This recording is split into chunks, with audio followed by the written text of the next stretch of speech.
이제 들어가는 것은 너무 장밋빛 전망들이 많이 나왔어요. 애초에 SK 하이닉스와 삼성전자가 지금 거의 한 1년 정도 엄청난 강력한 랠리를 보여준 그런 상황이기 때문에 나스닥에 이제 ADR 상장하고 나면은 필라델피아 반도체 지수로 이제 편입할 가능성도 높아지고 뭐 글로벌 메모리 반도체 ETF 이런데 이제 편입 가능성이 높아진다. 마치 스페이스X도 좋다라는 이야기는 이미 기관 쪽에서 너무 많이 한 것 같아요. 제가 봤을 때. 그래서 이제는 우리가 개인 투자자들 시각에서는 까지는 그래도 꽤 긍정적으로 끌고 갈 수 있다고 봐요. 내년도 좋다고 하고 내후년도 좋다고 하는데 의문이 들 수 있잖아요.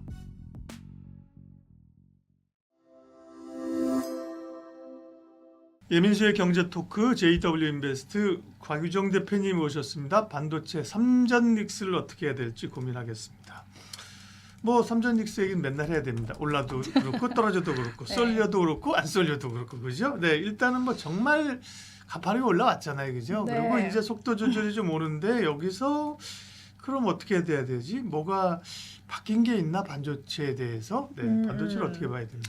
반도체는 업황 자체는 저는 하반기까지는 그래도 꽤 긍정적으로 끌고 갈 수 있다고 봐요. 그러면은 뭐 내년도 좋다고 하고 내후년도 좋다고 하는데 왜 하반기까지냐라는 또 의문이 들 수 있잖아요. 저는 그 근거는 이제 금리 인상 여부에 달렸다라고 보고 있긴 하거든요. 왜냐하면 반도체 쪽이 SK 하이닉스도 마찬가지고 뭐 엔비디아 이런 종목들 보면은 이미 랠리는 꽤 몇 년 전부터 시작됐어요.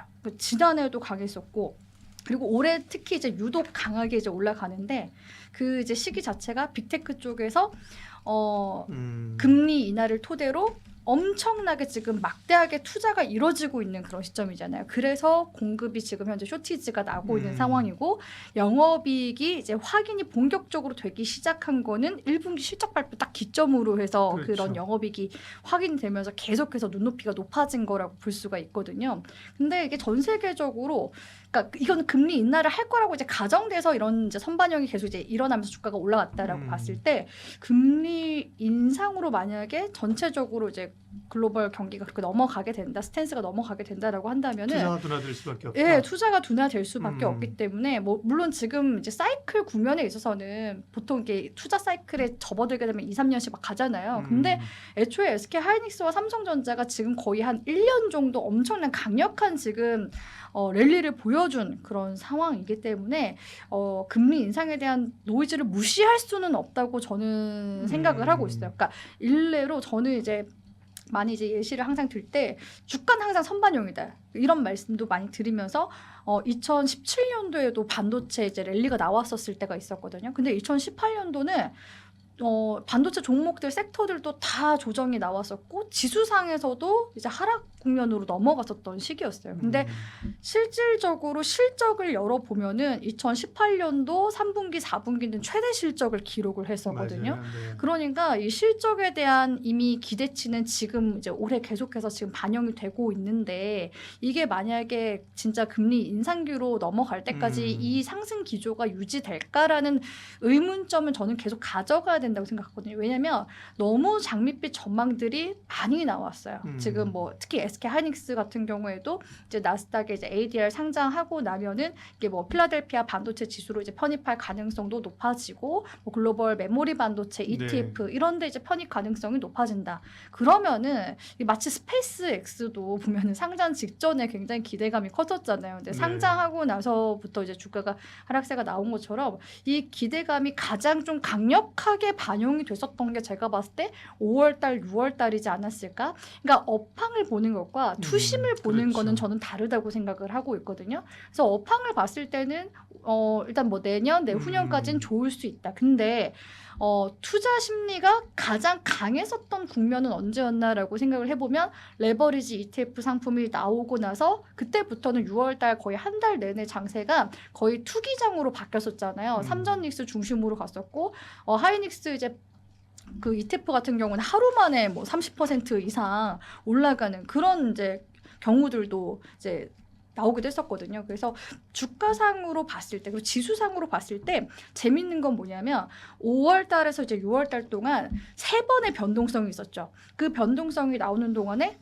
단기적인 조정을 거치는 국면에서 다른 전체적인 섹터들은 다 이제 하락이 나왔었어요.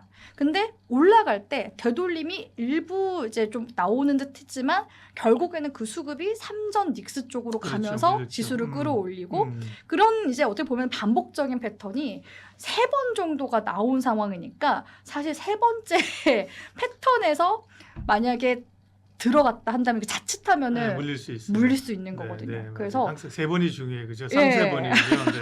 네. 바닥도 그래요. 뭐 이렇게 우리가 소위 뭐 엘리어트 파동이라는 것도 이렇게 맞아요. 상승 이게 1파, 2파, 3파, 4파잖아요. 이게 5파까지 그죠? 네. 상승 3파를 만들고 항상 바닥도 외바닥은 좀 불안하고 그죠? 네. 쌍바닥, 쓰리바닥이다. 그러니까 3번이 중요한데 지금 말씀하신 게 상당히 기술적으로 봤을 때도 그렇죠. 네, 의미가 있어요. 일단 좋습니다. 아니 반도체하고 금리하고 무슨 상관이 있어? 제약바이오는 이해되지만 이럴 수 있는데 네. 결국은 지금 IT 붐에 투자를 한 것들이 빅테크들이다, 그죠? 네. 우리가 소위 뭐 하이퍼스케일러라고 하는데 여기가 그동안은 사실 돈들이 많아갖고 있는 돈을 썼거든요. 네, 네. 그때는 뭐 금리하고 상관없는데 이제는 자기 돈을 썼거나 쟁여놓으면서 채권 회사채 발행하고 이러잖아요. 네. 그죠? 그럼 채권의 금리 영향을 받을 수밖에 없다. 실적은 계속 좋아져도 주가는 그 전에 고점을 칠 수 있다. 네. 그런데 말입니다. 동의합니다. 네. 동의하고 좋은 시각인데 그렇다고 지금 가지고 계신 분들이 그럼 반도체를 버렸다가 이제 계속 네. 올라가는 걸 어떻게 할 거야? 그러면 좀 일부만 좀 덜어내고 일부는 가져가는 이런 전략이 좋을까요? 네, 저는 네. 이제 지금 시점에서부터는 네. 반도체 주에, 그러니까 네. 반도체 섹터에 그 뭐랄까요? 매수를 하는 거는 이제 매수 전략을 세우시는 거는 굉장히 좀 이제 난이도가 있을 수가 있다. 이렇게 보고 있어요. 오히려 하반기로 갈수록 계속 이제 보수적으로 제가 말씀드린 이런 이제 몇 가지 예를 들어서 뭐 금리 이제 인상에 대한 노이즈라든지 그리고 디램 낸드 범용 가격이 계속 이제 올라가는지 그리고 빅테크 이제 기업들이 투자를 계속해서 단행하는지 그러면서 이제 마이크론 실적 그러니까 바라봐야 되는 것들이 계속 많아질 수밖에 맞아요. 없는 거예요. 그러면은 자, 엔비디아 같은 경우에는 지금 이미 2024년도부터 지금까지 3년간 지금 우상향 기조를 유지를 하고 있거든요.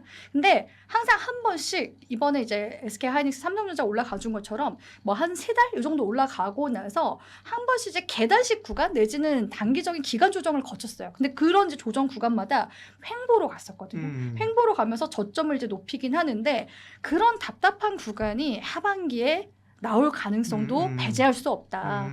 그러니까 좋다라는 이야기는 이미 기관 쪽에서 너무 많이 한 것 같아요. 제가 봤을 때. 그래서 이제는 우리가 개인 투자자들 시각에서는 경계감을 갖고 바라봐야 된다는 거죠. 그러면은 이런 머니무브 가능성, 그러니까 심리인 거잖아요. 투자라는 것은. 그렇죠. 그러면은 삼전 닉스에서 이미 수익을 많이 보고 있는 투자자들도 분명히 있을 거고요.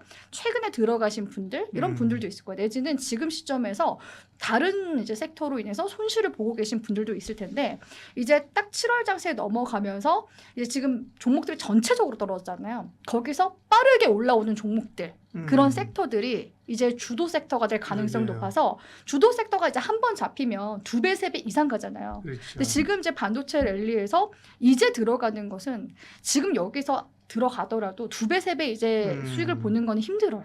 여기서 잘하면 하반기에 뭐 30%, 40%? 그러면은 이 큰손 자금들 내지는 뭐 개인 투자자들 자금들이 어디로 이제 빠르게 이동할까?